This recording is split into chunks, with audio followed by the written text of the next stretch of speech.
Magandang araw mga kaibigan. Pag-usapan natin ngayon ang dalawang post. Una, itong kay Brigadier General Orlando E. De Leon. Ganito ang kanyang post. Tumaas ang trust rating ni Martin Luther. Trust na basura, T-R-A-S-H. Martin Luther. Yung Luther niya is L-O-O-T-R from the word Lut. So I don't know kung sinong tinutukoy niyang Martin Luther na tumaas ang trust, yung basura. Dito naman sa post ni Crisette Laureta Chu, sabi niya, "Will you agree, our beloved first couple? It's not enough for Tambi that he loves Sarah more. Now he must be more loved by our beloved president." Wow, do you agree? Loyalist, this was a while ago. There's a survey already. There's also a troll farm against BBM. Ito, isiner ni Crisette Laureta Chu ang post ng Pilipinas Today. Basahin ko ha. Speaker Romualdez is PH or Philippines. PH most trusted government official, Okta survey. Okay? So, trust naman ito na tiwala. Ito kay General De Leon, trust na basura. Trust rating, basura. Okay. So, nakakuha, according to Okta survey, nakakuha ng 58% ng trust rating at 59%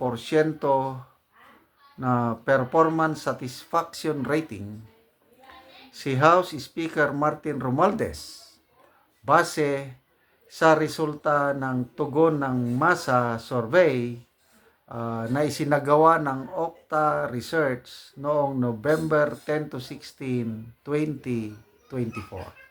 Okay. So, Okta ito ha. Ako, wala akong masyadong tiwala sa Okta. Ang tatlong pinagkakatiwalaan kong research group, yung Publicus Asia, Pulse Asia, and SWS. Sa tatlong survey na ito, yung pinagkakatiwalaan ko, yung last quarter na survey nila, December 2024, ang pinakamababang approval and trust rating si Speaker Martin Romualdez. Siyang may pinakamababa.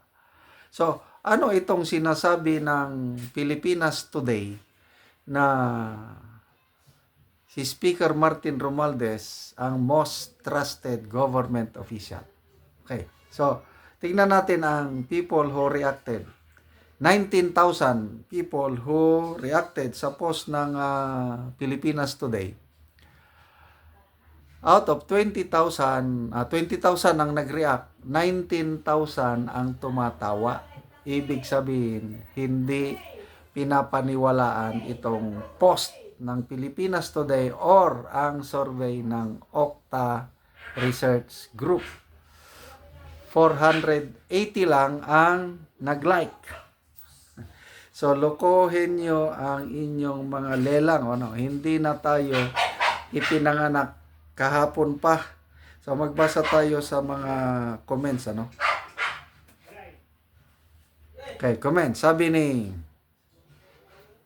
Crisette Laureta Chu, "My beloved BBM and First Lady, ano po itong nangyayari sa bansa natin?" Kasi, ito, ang punto ni Crisette Laureta Chu, itong Pilipinas Today, pinapalabas nila, pinapataas na nila ang imahe ni Speaker Martin Romualdez. At the same time, unti-unti nagkakaroon na ng troll farms itong post ng Pilipinas Today. Binabatikos na nila ang PBBM admin. Yun yung punto ni Crisette Laureta Chu. Sabi pa ni Crisette, "Loyalist, sinisimulan na niya talaga ang ating mahal na Pangulo." Okay? So,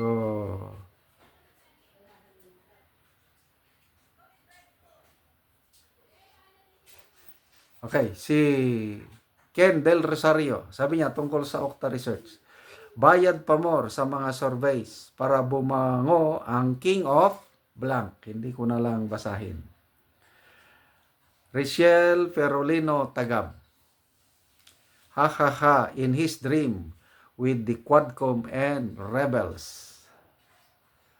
Aljon Samson Cuzenesa, walang binatbat si Blank kay Martin. Hindi ko na lang binasa yung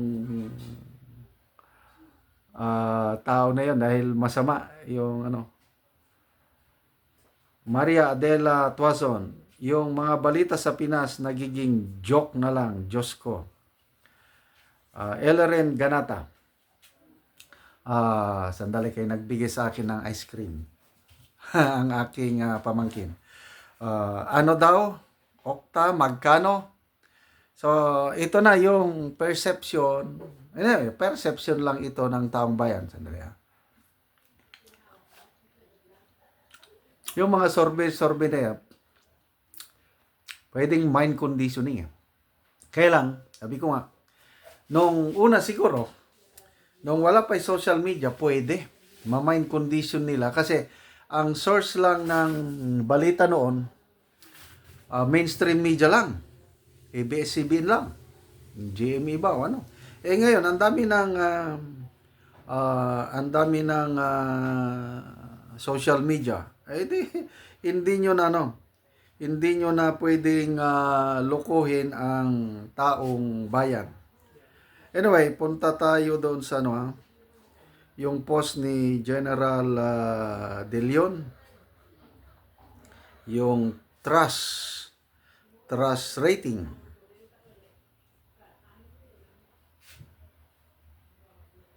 Isa sa mga binabantayan kong post itong si General De Leon. Tumaas ang trust na basura. So, mga nag-comments. Sharon Rose Dacera, sabi niya, abot nga dito sa basurahan namin, sir. Adora B. Reyes, mind conditioning para kung dayain nila si Inday sa 2028, hindi halata kasi pinalalabas nila mababa trust rating ni BP at mataas si Tamba.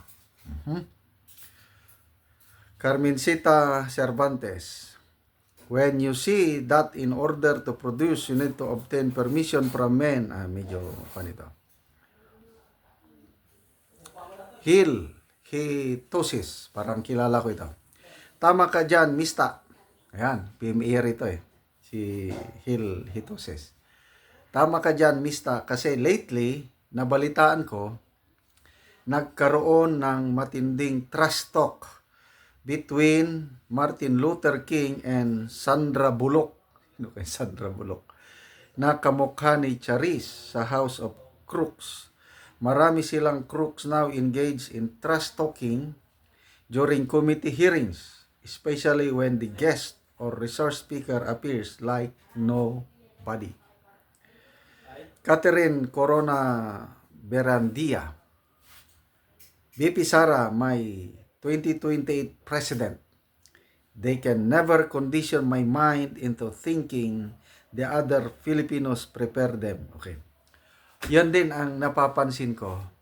No amount of mind conditioning ngayon na gagawin nila na siguro ang iba masway nila. Kaya lang dahil nga matalino na ang Pinoy ngayon sa dami ng source ng information sa social media, madali mong malaman yung totoo at hindi. Kagaya itong mga survey na ito na pinakamataas na trust rating ang Speaker of the House. No way. Doon na lang yung presidential surveys. Yung pinaka-latest na matandaanan ko yung WR numero. Ang nangunguna si BP Sara at Senator Raffy Tulfo. Pareha silang 24%. And consistent yan sa mga naunang survey, Publicos man yan, SWS or Pulse Asia. Palagi BP Sara at Senator Rapi Tulfo ang dikit na magkalaban para sa presidente sa 2028. Si Speaker Martin Romualdez, nasaan siya? Paraging nasa kulelap. Noong una nga, hindi pa nga siya maka 1%. Ito lang latest sa WR numero, naka 1% lang. Yun pa lang ang may pinakamataas niyang rating sa presidential survey. So, huwag nyo nang lukuhin ang taong bayan na kinukondisyon nyo na most trusted government official si Speaker Martin Romualdez. No way. Do not insult the intelligence of Filipinos itong panahon ng social media.